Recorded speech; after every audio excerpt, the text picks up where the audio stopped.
So finally chapter 236 of Jujutsu Kaisen release हो गया है एंड आई डोंट नो कि मैं इस चैप्टर को रिव्यू करते वक्त काफी सैड महसूस कर रहा हूँ। टू बी ऑनेस्ट मैंने ये बिल्कुल भी नहीं सोचा था कि ये फाइट इस एंड पे आके रुकेगी, बट बुरा जब लगा जब ये सब ऑफ स्क्रीन में हुआ। सो ये चैप्टर जुजुत्सु काइजन का सबसे सैडेस्ट चैप्टर होने वाला है। सो बिना किसी देरी के हम डायरेक्ट चैप्टर की ओर बढ़ते हैं। ये चैप्टर की शुरुआत होती है गेटो से। गेटो गोजो को बोलता है हाय, जहाँ पे गोजो एक बहुत क्रेजी सा रिएक्शन देता है, जहाँ पे हम गेटो और गोजो को फिर से बहुत टाइम बाद एक साथ देखते हैं। जहाँ पे गोजो गेटो से बोलता है कि मैंने अपने स्टूडेंट्स को हमेशा ये बता के रखा था कि जब एक बार आप मर जाते हो ना तो आप अकेले हो जाते हो। वो ये आशा करता है कि ये सिर्फ एक ड्रीम हो। तब गेटो ये कहता है कि इससे कोई फर्क पड़ता है। फिर गोजो एकदम से अपने डैड की बात लेके आता है, बट वो वहां पे उस बात को स्टॉप कर देता है एंड कहता है कि मेरे डैड को शोको देख लेगी। फिर गेटो गोजो से ये पूछता है कि किंग ऑफ कर्सेस कैसा है, मींस सुकुना, जहां पे ये गोजो कहता है फ्रिकिंग स्ट्रॉन्ग। गोजो ये चीज को मेंशन करता है कि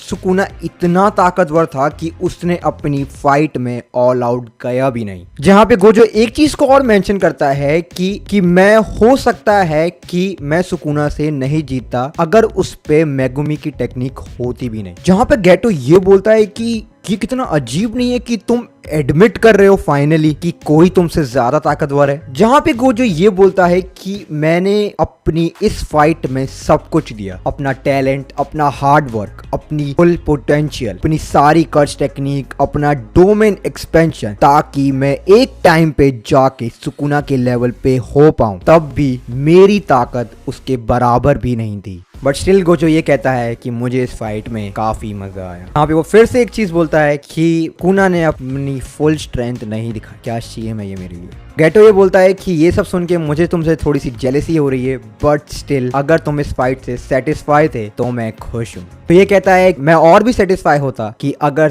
तुम मेरे साथ होते, मेरी पीठ पे थपथपा के मुझे सपोर्ट करते कि मैं इस फाइट को जीत सकता हूँ। जहाँ पे गेटो का कोई रिएक्शन ही नहीं आता। गोजो इस चीज को मानता है। गोजो इस चीज को बोलता है कि मैं बहुत खुश हूँ कि मैं जिसके हाथों से मरा हूँ वो सबसे ताकतवर है, क्योंकि अगर मैं किसी डिसीज या फिर टाइम के चलते हुए मरता तो ये मेरे लिए बहुत ही शेम की बात होती। जहाँ पे एकदम से नानमी आता है, वो ये कहता है कि तुम्हारे मुंह से ये सब सुन के मुझे बहुत बुरा लग रहा है गोजो। जहाँ पे नानमी ये बोलता है कि तुम्हें सॉर्सरी से कोई मतलब ही नहीं है, क्योंकि तुम सॉर्सरी को सिर्फ एक ऐसा सेटिस्फेक्शन की ओर से देखते हो। हमारे लिए सॉर्सरी सिर्फ एक सेटिस्फेक्शन रह गई है। जहाँ पे हमें हाइबारा भी दिखाया जाता है, जो कि गोजो को लेके काफी प्राउड महसूस कर रहा होता है, क्योंकि उसने अपनी लाइफ में इतने लोगों को प्रोटेक्ट किया है एंड वो इतना स्ट्रांग है। जहाँ पे नानमी ये बोलता है कि मैं तुम्हारे लाइफ के लास्ट मोमेंट को बर्बाद नहीं करना चाहूंगा, बट मैं सिंपैथाइज हूँ तुम्हारे लिए, क्योंकि जो भी हुआ अच्छा हुआ। यहाँ पे गोजो उसको थैंक्स कहता है एंड फिर वो पूछता है कि तुम्हारी लाइफ के लास्ट मोमेंट कैसे थे। जहाँ पे वो ये बोलता है कि मेमे सन ने मुझे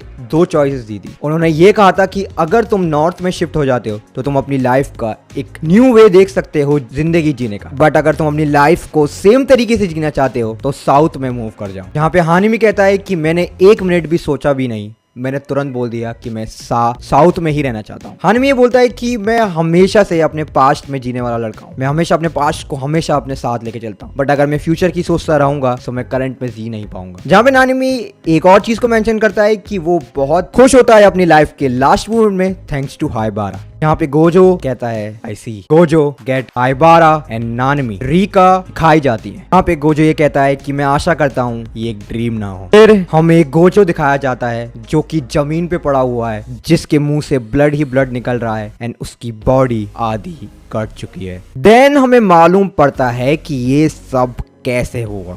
सुकुना इसको एक्सप्लेन करता है कि मोरागा की एडेप्टेबिलिटी तब वर्क करने लग जाती है जब कोई भी ओपोनेंट उस पे सिंगल हिट मार दे। जितने हिट्स मोरागा के ऊपर पड़ेंगे वो उतनी जल्दी अडेप्ट करते चला जाएगा उसकी टेक्निक को। सुकुना इस चीज को और एक्सप्लेन करता है कि अगर एक बार मोरागा ने उसकी टेक्निक को अडेप्ट कर लिया तब भी अडेप्टेबिलिटी वहां पे नहीं रुक जाती, वो कंटिन्यू रहती है। जहां पे सुकुना एक्सप्लेन करता है कि मैंने मोरागा को सिर्फ एक मॉडल की तरह रखा था, एक ऐसा मॉडल जिससे मैं पता लगा पाऊं कि इन्फिनिटी को कैसे तोड़ते हैं। जैसे ही मोरागा ने गोजो की इन्फिनिटी को फुल तरीके से अडेप्ट कर लिया, मोरागा अपनी खुद की कर्स एनर्जी का फ्लो चेंज करता जा रहा था ताकि वो उसकी इन्फिनिटी को नलफाई कर पाए। सुकुना इस चीज बोलता है कि ये एक ऐसी चीज है जो मैं खुद भी नहीं कर सकता। सो मैंने मोरागा का वेट किया कि वो इस चीज को फुल तरीके से अडेप्ट कर पाए। मैंने मोरागा का वेट किया कि वो एक बार और तुम्हारी इन्फिनिटी को अडेप्ट करे। सुकुना ये भी एक्सप्लेन करता है कि मैं वेट कर रहा था कि जब मोरागा सेकंड बार तुम्हारी इन्फिनिटी को अडेप्ट करे।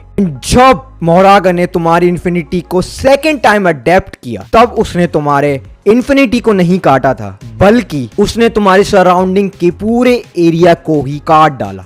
एक ऐसा स्लैश जो कि सिर्फ अपने आप से एक्सटेंड होता रहा, एक ऐसा स्लैश जो कि सिर्फ इन्फिनिटी को नहीं स्पेस टाइम मैटर सबको काट देता है। जहां पे सुकुना ये बोलता है कि गोजो तुम्हारी इन्फिनिटी कुछ नहीं रह गई अगर मैं तुम्हारे सराउंडिंग तुम्हारे अर्थ को ही काट सकता हूं। मैं ये एग्री करता हूं कि इस टेक्निक से पुल ऑफ करना काफी मुश्किल था। ये टेक्निक बहुत ज्यादा जबरदस्त है, बट जो मॉडल मैंने मोरागा को बना के रखा था वो उस पे एकदम खड़ा होता रहा। यहाँ पे सुकुना ये बोलता है कि you did really well Gojo Satoru, I won't forget you for as long as I live.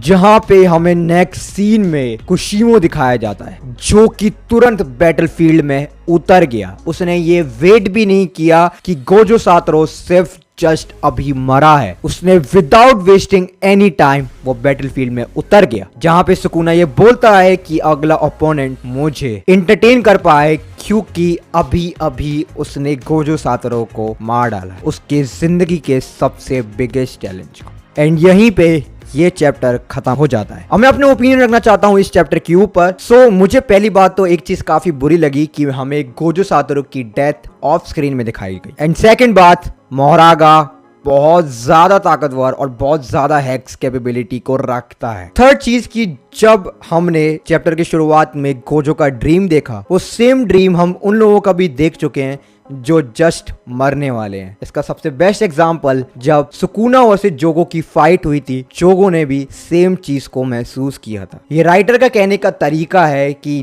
जो कैरेक्टर अपने लास्ट मोमेंट को कैसे जीता है। ये चैप्टर अभी तक का जुजुत्सु काइसेन का सबसे सैडेस्ट चैप्टर रहा है। इस चैप्टर को रिव्यू करते वक्त भी मुझे काफी बुरा लग रहा था। नाउ लेट्स सी कि कुशिमो कैसी फाइट देता है सुकुना को। मैं जाने से पहले एक चीज कहना चाहूंगा, through out heaven and earth Gojo Satoru is the honoured one.